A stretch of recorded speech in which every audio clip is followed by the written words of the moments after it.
Hello everyone, I hope everyone is doing great. Great to see you all in this wonderful session. So students, I hope everyone is doing great. And today we are going to start the history of taxonomy. हालांकि हमें जो grade 11 का एक जो chapter 2 है जो कि है आपका बायोलॉजिकल क्लासिफिकेशन, उसको स्टार्ट करने से पहले मैं आपको जो टेक्सोनॉमी की जो हिस्ट्री है उससे थोड़ा सा अवगत कराऊंगी।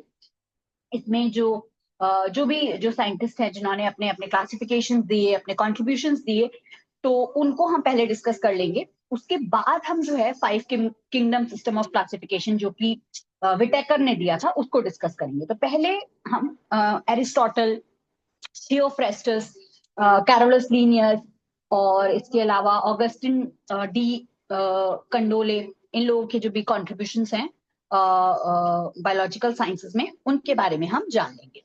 और उसके बाद हम नेक्स्ट टर्न से जो है विटेकर के क्लासिफिकेशन को आगे कंटिन्यू करेंगे।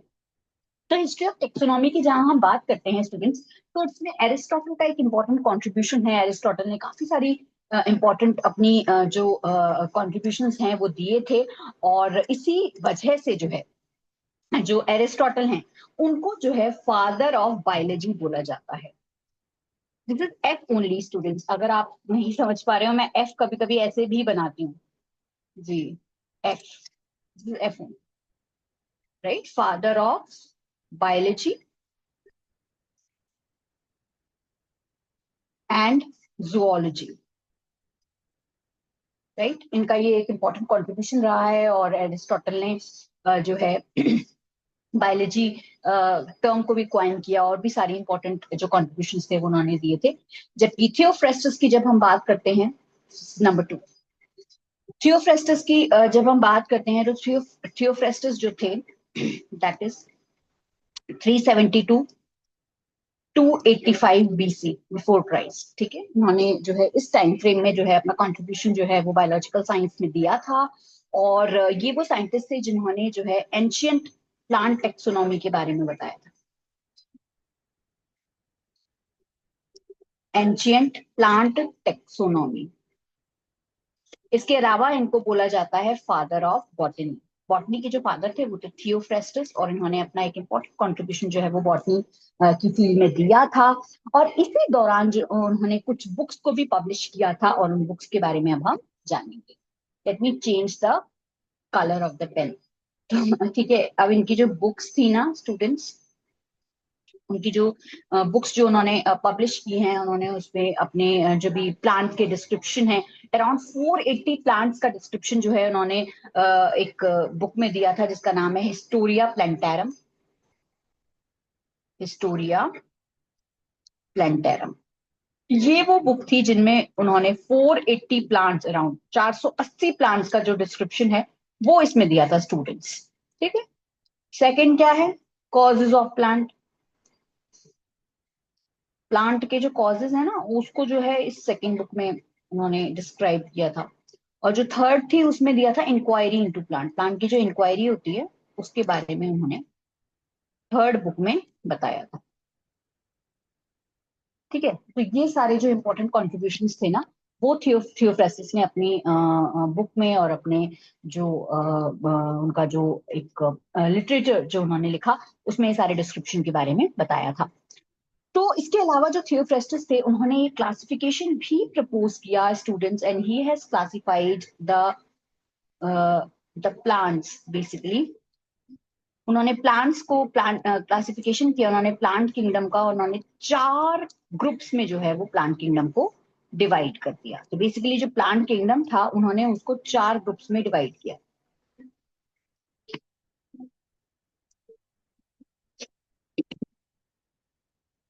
नंबर 1, ट्रीज, ठीक है। Number 2, shrubs. Number 3, under shrubs. और नंबर 4, हर्ब्स। तो ये चार चार उनके मेन जो क्लासिफिकेशन थे वो उन्होंने दिए। उन्होंने प्लांट किंगडम को इस तरीके से क्लासिफाई किया। इसके अलावा उन्होंने और भी इंपॉर्टेंट चीजें जो है वो बताई। मोस्ट इंपॉर्टेंट एक चीज और जो मैं इसमें इंक्लूड करना चाहती हूँ वो ये कि ये जो क्लासिफिकेशन था स्टूडेंट्स, ये एक आर्टिफिशियल क्लासिफिकेशन था। आर्टिफिशियल क्लासिफिकेशन था, it was not a natural classification, naturally नहीं था, ये जो था वो एक आर्टिफिशियल क्लासिफिकेशन था जो कि थियोफ्रेस्टस ने प्रपोज किया था। It is an artificial classification जो है उन्होंने दिया। नेचुरल क्लासिफिकेशन जो है वो एंगलर ऑफ ट्रांटल ने दिया था, अभी हम डिस्कस भी करेंगे। पैंथम और हुकर ने मेनली सबसे पहला आप कह सकते हैं सबसे पहला जो नेचुरल क्लासिफिकेशन था वो था बैंथम और हुकर के द्वारा। अभी हम उसको भी डिस्कस करेंगे। तो सबसे पहले अब हम थियोफ्रेस्टस के और जो इंपॉर्टेंट कॉन्ट्रीब्यूशन थे उसके बारे में जान लेते हैं। तो जैसे कि मैंने आपको बताया कि थियोफ्रेस्टस ने जो है वो ट्रीज, अंडर श्रब्स और हर्ब्स में जो है वो प्लांट किंगडम को क्लासिफाई कर, ठीक है, ये उन्होंने कर दिया था। उसके बाद स्टूडेंट्स, और ये कैसा क्लासिफिकेशन था? आर्टिफिशियल क्लासिफिकेशन, ठीक है। अब इसके बाद जो है उन्होंने कुछ टर्म्स को भी प्रपोज किया। पहली जो टर्म थी उसमें उन्होंने एनुअल प्लांट्स के बारे में बताया।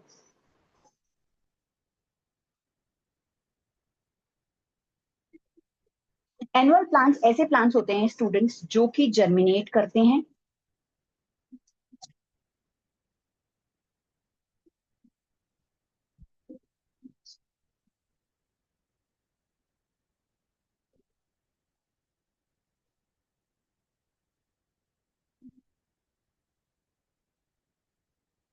प्रोड्यूस सीड्स, फ्लावर्स वगैरह के थ्रू इसमें जो है सीड्स वगैरह प्रोड्यूस होते हैं विद इन 1 ईयर। जैसे कि आपने एनुअल का सुना होगा ना, जैसे हम कभी कभी बोलते हैं कि आपको एनुअली जो है अपने एग्जाम्स जो है, एनुअल एग्जाम्स होते थे हमारे एग्जाम स्कूल में, आप लोगों के जब टर्म वाइज एग्जाम जो होते हैं उसमें एनुअल एग्जाम्स होते हैं। एनुअल एग्जाम मतलब ईयरली एग्जाम। तो इसी तरीके से आप ऐसे इसको समझ सकते हैं कि विद इन अ ईयर जो है इसमें जर्मिनेशन हमें देखने को मिलता है। तो जब हम एनुअल प्लांट्स की बात करते हैं, इसकी कुछ एग्जांपल्स जो है वो आप नोट कर सकते हैं स्टूडेंट्स। एग्जांपल्स की जहां हम बात करें तो इसमें होता है लेट्यूस, लेट्यूस के अलावा मस्टर्ड यानी सरसों, और वाटरमेलन यानी तरबूज। तो ये थे एनुअल प्लांट्स। इसके अलावा उन्होंने कुछ और टर्म्स भी बताई। उन्होंने बाय एनुअल प्लांट्स की टर्म को भी क्वाइन किया। तो जब हम बाय एनुअल प्लांट्स की बात करते हैं, बाय से पता चल रहा है स्टूडेंट्स की इसमें क्या होते हैं, इसमें जो जर्मिनेशन होता है विद इन 2 इयर्स, 2 साल में जो है वो हमें जर्मिनेशन देखने को मिलता है। I am not writing Holi, ताकि आपको एक आइडिया तो हो ही गया कि इसमें किस तरीके से होता है जर्मिनेशन। और इसके जो एग्जाम्पल्स हैं उसमें इंक्लूड होते हैं कैरेट्स यानी गाजर, कैबेज, कैबेज यानी देखिए एक तो गोभी होती है, तो एक तो फूल गोभी होती है, एक वो बंद गोभी जो होती है, जो कि आप लोग मोस्टली चाइनीज या जो अगर वैसा यू ईट चाइनीज फूड तो उसमें जो है वो इंक्लूड होती है। बाकी अनियंस यानी प्याज, ठीक है। तो इस सब में जो है वो बायएनुअल प्लांट्स जो है वो इंक्लूड होते हैं। थर्ड जो होते हैं students that are perennial plants. Perennial plants जो होते हैं वो प्लांट्स ऐसे प्लांट्स होते हैं जो कि 2 साल से ज्यादा, मोर देन 2 इयर्स,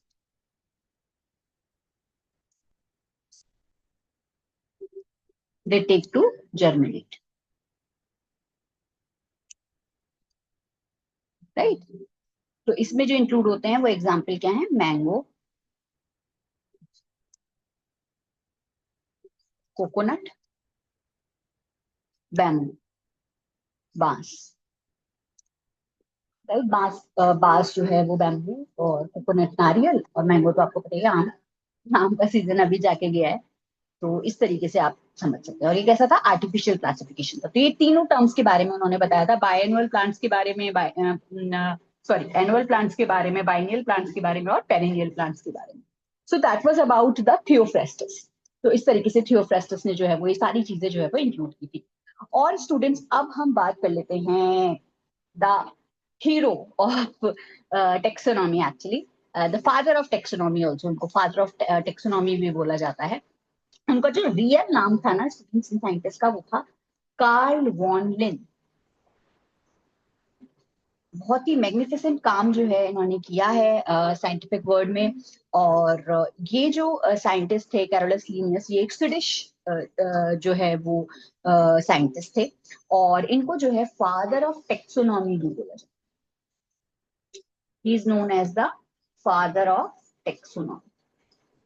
टेक्सोनॉमी के ज्ञानी है, टेक्सोनॉमी के फादर जो है इनको बोला जाता है। स्टूडेंट्स, इनका एक बहुत इंपॉर्टेंट कंट्रीब्यूशन रहा है। और इसके अलावा इनको जो है वो इनका जो कंट्रीब्यूशन है वो प्लांट टेक्सोनॉमी में भी है और एनिमल टेक्सोनॉमी में भी है। इसके लिए उन्होंने अलग अलग बुक्स भी पब्लिश की हैं। अभी हम उन सारी बुक्स के बारे में भी जानेंगे। आई नो कि ये थोड़ा सा आपके लिए ये हो सकता है कि आप इसको ज्यादा एंजॉय ना कर पा रहे हो because it is more theoretical. लेकिन फिर भी आपको ये जो पूरे जो क्लासिफिकेशन है इससे रिलेटेड क्वेश्चंस जो हैं वो आपको मिलेंगे। और ये आपके हायर स्टडीज में भी आपको हेल्प करेगा। तो further it is very helpful in terms of your curriculum. तो इसलिए मैं इसको इंक्लूड कर रही हूँ। हालांकि अगर हम एनसीईआरटी के अकॉर्डिंग चलें तो उसमें डायरेक्टली जो है वो 5 kingdom system of classification given है, विटेकर के बारे में है। बट कहीं ना कहीं आपको ये हिस्ट्री के बारे में पता होना चाहिए कि कौन से नेचुरल क्लासिफिकेशन जो आए, कौन से आर्टिफिशियल क्लासिफिकेशन थे, किस तरीके से जो है ये जो साइंटिस्ट थे इन्होंने अपने जो कॉन्ट्रीब्यूशन थे वो साइंटिफिक वर्ल्ड में दिए। तो जब हम लीनियस की बात करते हैं तो लीनियस ने जो है हम जानते हैं कि इन्होंने कैसा दिया था, 2 किंगडम सिस्टम ऑफ क्लासिफिकेशन दिया था।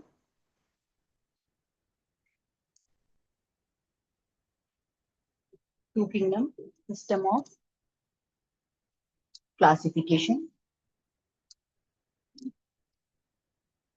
ठीक है।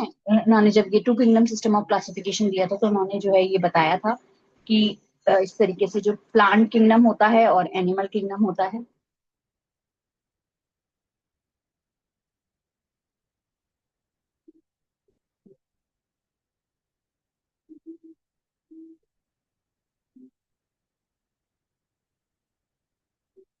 ठीक है।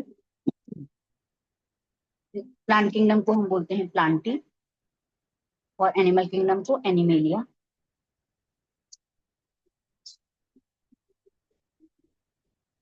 ठीक है।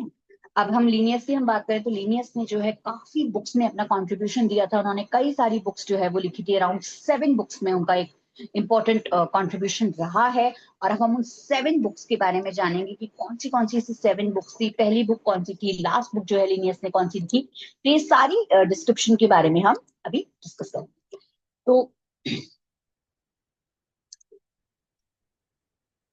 तो जब हम लीनियस के जो 7 बुक्स जो उन्होंने लिखी थी उन बुक्स की बात करें तो जो पहली बुक थी वो लिखी थी हॉर्टस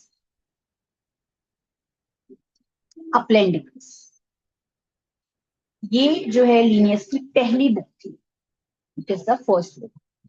कई बार एमसीक्यूज में ये पूछा जा सकता है कि which is the first book which Linnaeus has written. तो ये वही बुक है जिसमें लीनियस ने अपना कंट्रीब्यूशन दिया। सेकंड जो था वो था फ्लोरा लेपोनिका।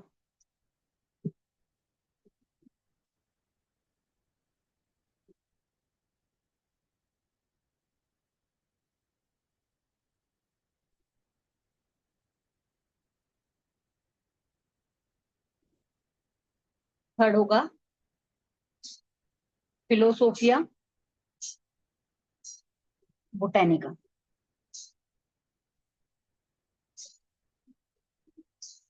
फिलोसॉफी ऑफ बोटेनिका की जब हम बात करें तो उन्होंने लीनियस ने जो है इसके अंदर प्रिंसिपल्स ऑफ नॉमेनक्लेचर के बारे में डिस्कस किया है।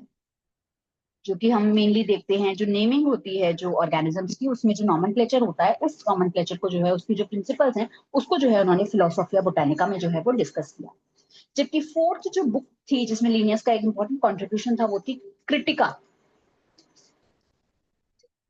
जो भी क्रिटिक्स उन्हें फील हुए बोटेनिकल क्लासिफिकेशन में या फर्दर क्लासिफिकेशन में, उसको उन्होंने इसमें रिवील आउट किया।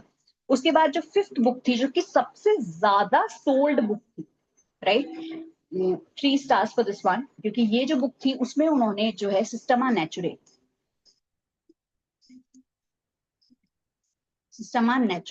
ये जो बुक थी ना स्टूडेंट्स, ये जो है 1737 में जो है वो पब्लिश हुई थी। और ये बुक इसका अराउंड 10th एडिशन जो है वो पब्लिश हो चुका है राइट। और ये सिस्टमा नेचुरे जो थी एक बहुत इंपॉर्टेंट बुक थी। इसमें उन्होंने जो है जो भी एनिमल क्लासिफिकेशन से रिलेटेड जितनी भी जो इंपॉर्टेंट चीजें हैं वो सारी चीजें जो है वो इसमें इंक्लूड की थी। बेसिकली इसमें जो साइंटिफिक नेम्स थे वो इंक्लूड किए गए, किसके? एनिमल्स। एनिमल्स के जितने जो साइंटिफिक नेम्स थे वो सब किसमें इंक्लूड किए गए? सिस्टमा नेचुरे। डिटेल डिस्क्रिप्शन दिया था उन्होंने animal kingdom.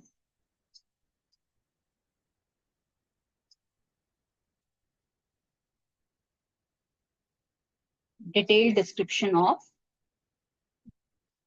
Animal kingdom. Animal kingdom के बारे में जो भी इंपॉर्टेंट जो कॉन्ट्रीब्यूशंस रहे वो सब इसमें इंक्लूड। ठीक है। सिक्स जो बुक थी उनकी, उसका नाम था जेनेरा प्लांटर। क्या नाम था स्टूडेंट्स उसका? Genera planter. ये भी एक बहुत अच्छी बुक थी जो कि लीनियस ने जो है वो लिखी थी। जो ये जेनेरा प्लांटरम थे, जैसे कि सिस्टमा नेचुरे में उन्होंने प्लांट किंगडम को इंक्लूड किया था, जबकि जो जेनेरा प्लांटरम था इसमें उन्होंने प्लांट किंगडम को इंक्लूड किया। इसमें उन्होंने जितना भी जो प्लांट किंगडम का जो इम्पोर्टेंट जो भी कंट्रीब्यूशन रहा उसको इंक्लूड किया गया। और इसमें उन्होंने 24 क्लासेस के बारे में बताया। राइट, 24 क्लासेस जो है वो इसमें इंक्लूड हुई थी। किसके बेसिस पर स्टूडेंट्स? स्टेमन और स्टाइल के बेसिस। अब हम जानते हैं कि जो फ्लावर होता है, फ्लावर का जो मेल रिप्रोडक्टिव पार्ट होता है उसको हम स्टेमन बोलते हैं। राइट। और इसके अलावा जो फीमेल रिप्रोडक्टिव पार्ट होता है उसमें सबसे पहले होता है स्टिग्मा, फिर स्टाइल, फिर ओवरी। इस तरीके से ये है, आप समझ जाइए। मैं इसमें एम मेंशन कर दे रही हूँ और यहाँ पे एफ मेंशन। ठीक है, इस तरीके से। ठीक है। और ये भी कैसे, इसमें भी उन्होंने आर्टिफिशियल क्लासिफिकेशन के बारे में बताया था। ठीक है। ये सारी चीजें इसमें इंक्लूड थी। अब हम बात कर लेते हैं स्टूडेंट स्पीशीज प्लांटर। ये भी एक बहुत अच्छी बुक थी जिसमें उन्होंने सारे इंपॉर्टेंट जो भी जो साइंटिफिक नेम्स थे प्लांट्स के, उसमें उसको उन्होंने इसमें इंक्लूड किया। Scientific names of plants. तो इस तरीके से लीनियस ने सारी इंपॉर्टेंट जो भी उनका जो भी कॉन्ट्रीब्यूशन थे वो सब उन्होंने इन बुक्स की फॉर्म में जो है वो इंक्लूड किए थे। अराउंड 6000 जो है जो प्लांट की स्पीशीज थी उनके बारे में जो है उन्होंने स्पीशीज प्लांटैरम में जो है वो बताया। तो इस तरीके से कैरोलस लीनियस भी जो है वो बहुत अच्छे कॉन्ट्रीब्यूटर रहे हैं। उन्होंने भी प्लांट किंगडम में और टेक्सोनॉमिक वर्ड में जो है वो बहुत अच्छा काम जो है वो किया है। उन्होंने इस चीज के बारे में सारी इंपॉर्टेंट जो कॉन्ट्रीब्यूशन थे वो सब दिए। तो स्टूडेंट्स अब हम जो है आगे बढ़ते हैं। इस तरीके से 7 बुक्स जो है वो लीनियस ने लिखी हैं। सोचिए कितना मतलब डेडिकेटेड रहे होंगे अपने वर्क की तरफ, अपने चीजों की तरफ, तो लिख पाए। ठीक है।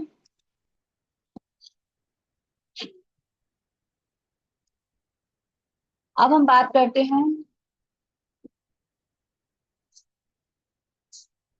Augustine pyramid D condole. ठीक है। इनको हम एपी डे कंडोले के नाम से भी जानते हैं। ठीक है। उन्होंने भी बहुत अच्छा कंट्रीब्यूशन जो है वो साइंटिफिक वर्ड में दिया है, साइंस में दिया है स्टूडेंट्स। और उनकी एक बुक भी जो है वो पब्लिश हुई है। उस बुक का नाम क्या है? थ्योरीज एलिमेंट एलिमेंटियर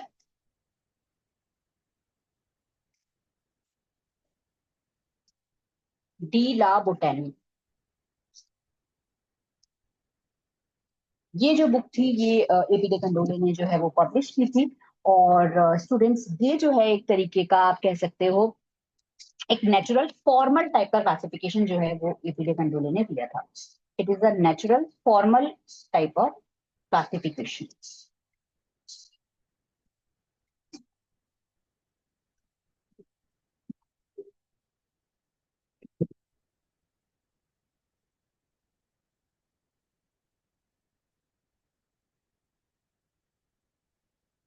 ठीक है। इस तरीके से उनका जो कंट्रीब्यूशन था वो उन्होंने दिया था। इसके अलावा स्टूडेंट्स इन्होंने जो है वो सिग्निफिकेंस बताया था किसका? Vascular plants.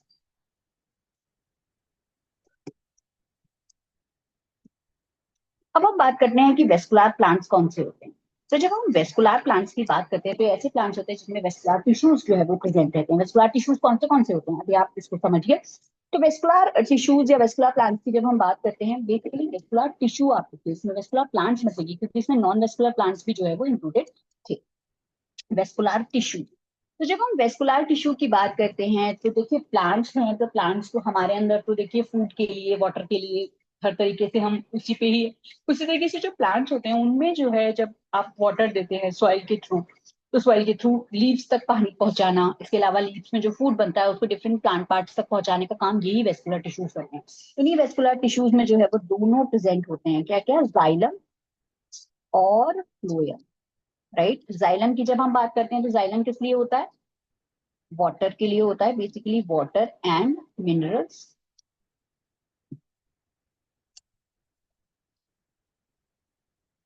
Water and mineral, जबकि फ्लोएम की जब हम बात करते हैं तो ये फूड के लिए होता है। आप ये जाइलम की बात करें तो जाइलम जो है वो यूनिडायरेक्शनल होता है, और इस तरीके से फ्लोएम जो है वो बाई डायरेक्शनल होता है। तो इसमें जो है वो फूड का जो है वो डिस्ट्रीब्यूशन जो है कौन करता है, ये वेस्कुलर टिश्यूज करते हैं। तो ये वेस्कुलर टिश्यूज जो है वो बहुत इंपॉर्टेंट रोल प्ले करते हैं टेक्सोनॉमी में, और इन्हीं वेस्कुलर टिश्यूज के बेसिस पर, on the basis of vascular tissue, vascular tissue के बेसिस पर जो है इन प्लांट्स को कितने जो है वो टाइप्स में डिवाइड किया गया है। प्लांट्स आर डिवाइडेड इनटू,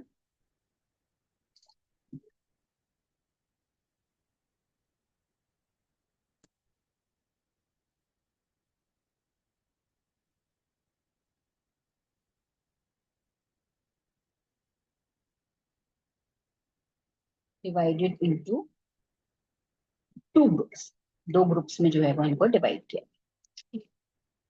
ठीक है, इस तरीके से सपोज यहाँ पे मैं प्लांट्स लिख लेती हूँ और फिर मैं आपको ग्रुप्स जो है वो डिवाइड करके बता, दो ग्रुप्स। पहला ग्रुप जो है वो उसको बोला जाता है सेलुलर प्लांट्स, या फिर आप कह सकते हैं नॉन वेस्कुलर प्लांट्स। जैसे कि मैंने अभी आपको बताया कि वेस्कुलर टिश्यू एक बेसिस है, केवल वेस्कुलर प्लांट्स लिखना सही नहीं रहता, इसीलिए मैंने उसको कट किया। नॉन वेस्कुलर प्लांट्स और इधर होंगे आपके वेस्कुलर। ठीक है, इस तरीके से। तो जब हम वेस्कुलर सेलुलर प्लांट्स की बात करते हैं, नॉन वेस्कुलर प्लांट्स की जब हम बात करते हैं, तो इसमें जो है दो जो है ऐसे जो प्लांट्स है उनको इंक्लूड किया गया है। पहला है थैलोफाइटा और दूसरा है ब्रायोफाइटा। ठीक है, थैलोफाइटा की जब हम बात करें जिसमें थैलस होता है, जैसे कि आपने एलगी और फंजाई के बारे में भी पढ़ा होगा। ब्रायोफाइट्स में भी अभी हम डिस्कस करेंगे कि ये जो है वो ट्रू वेस्कुलर प्लांट्स में नहीं आते, क्योंकि इनमें जो प्रॉपर जो वेस्कुलर सिस्टम है वो प्रेजेंट नहीं होता है।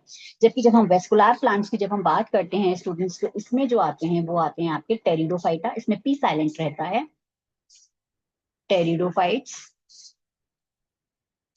जिम्नोस्पर्म्स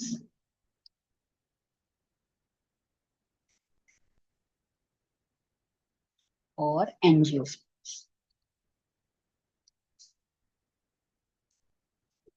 ठीक है, इस तरीके से जो है ये तीन जो है वो प्लांट्स इसमें इंक्लूडेड होती हैं। तो ये था एपी डे कंडोले का एक इंपॉर्टेंट कंट्रीब्यूशन जो इन्होंने इस फॉर्म में दिया। मैंने दो ग्रुप्स में इसको डिवाइड किया, पहला था सेलुलर प्लांट्स और दूसरे थे वेस्कुलर प्लांट्स। इस तरीके से जो है उन्होंने अपना पूरा क्लासिफिकेशन जो है वो कंप्लीट किया, और एक इम्पॉर्टेंट कंट्रीब्यूशन दिया जो है वो इस फॉर्म में। तो अब हम बात कर लेते हैं स्टूडेंट्स कल के टॉपिक के बारे में। कल जो है हम जो कल की हम बात करें, तो कल मैं इसी कंटिन्यूएशन में जो है जो कंटिन्यू करूंगी वो है आपका, एक तो बेंथम एंड हुकर का classification, right, Bentham and Hooker जो उन्होंने इंपॉर्टेंट कंट्रीब्यूशन जो दिया है वो सारी चीजें हम डिस्कस करेंगे, और उसको जो है जेनेरा प्लांटारम में भी पब्लिश किया गया है, उसमें सारी इंपॉर्टेंट चीजें इंक्लूडेड हैं। और इसके अलावा जो है अगर सारी जो उसकी जो मेरिट्स थे, यानी जो नेचुरल फॉर्मल जो क्लासिफिकेशन था उसके बारे में भी बताएंगे, इसके डीमेरिट्स भी बताए जाएंगे कि क्या क्या उसकी कमियां हैं। ठीक है, इसके अलावा जो है हम डिस्कस करेंगे ए डब्ल्यू आइक्लर। जो फाइलोजेनेटिक क्लासिफिकेशन है वो जो दिया था उन्होंने, वो उसके बारे में, ठीक है। और नेक्स्ट है एंगुलर और प्रांतर क्लासिफिकेशन, भी मैं कल इंक्लूड कर दूँ। ठीक है, ये सारी इंपॉर्टेंट चीजें डिस्कस करने के बाद फिर हम आगे बढ़ेंगे, और फिर हमें और भी कुछ क्लासिफिकेशंस पढ़ के फिर जा करके हम 5 किंगडम सिस्टम ऑफ क्लासिफिकेशन पे आएंगे, क्योंकि 4 kingdom system of classification still pending, three kingdom जो ही कल ने दिया था वो भी अभी पेंडिंग है, कोपलैंड का भी पेंडिंग है, तो वो सारी चीजें हम डिस्कस करते जाएंगे। बट ऐसे शॉर्ट फॉर्म में पढ़ेंगे तो आपके लिए भी ग्रास्प करना आसान होगा, आप कम टाइम में ये पूरा जो क्लासिफिकेशन है वो आप याद कर सकते हैं। तो इस तरीके से जो है ये सारी चीजें हम प्लान करेंगे, and I hope you all are liking the videos. So that was it on my end, my dear students, and keep learning, keep shining, and most importantly, keep smiling. Bye bye, everyone. Thank you very much.